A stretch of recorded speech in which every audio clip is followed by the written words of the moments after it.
আসসালামু আলাইকুম, কেমন আছেন? আশা করি আপনি ভালো আছেন। আমাদের আবার এক নতুন টপিকে আপনাকে স্বাগতম। তো ফ্রেন্ডস, আজকে ফেব্রুয়ারি 15 তারিখ। তো আজকের ওয়ার্ড অফ দ্য ডে এই কোডটি আপনি পেয়ে যাবেন।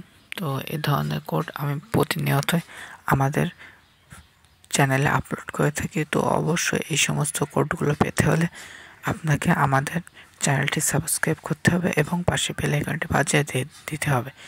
এছাড়াও আমাদের একটি টেলিগ্রাম চ্যানেল রয়েছে, সেখানে আমি বিভিন্ন সময় টেলিগ্রাম সম্পর্কে বিভিন্ন রকম আপডেট করে থাকি। তো সেই সমস্ত আপডেটগুলো পেতে হলে অবশ্যই আমাদের টেলিগ্রাম চ্যানেলে জয়েন্ট হতে হবে। আর টেলিগ্রাম চ্যানেলে জয়েন্ট হওয়ার লিঙ্ক ডেসক্রিপশনে দেওয়া আছে। আপনি ইচ্ছা করলে সেখানে গিয়ে টেলিগ্রাম চ্যানেলে জয়েন্ট হতে পারেন, যাতে করে বিভিন্ন সময় বিভিন্ন রকম কোড বা বিভিন্ন রকম টিপস খুব সহজে পেতে পারেন। তো অবশ্যই টেলিগ্রাম চ্যানেলে জয়েন্ট হবেন এবং আমাদের ইউটিউব চ্যানেলটি সাবস্ক্রাইব করবেন এবং ভিডিওটি যদি ভালো লেগে থাকে তাহলে অবশ্যই একটি লাইক করবেন এবং কমেন্টের মাধ্যমে জানিয়ে দেবেন।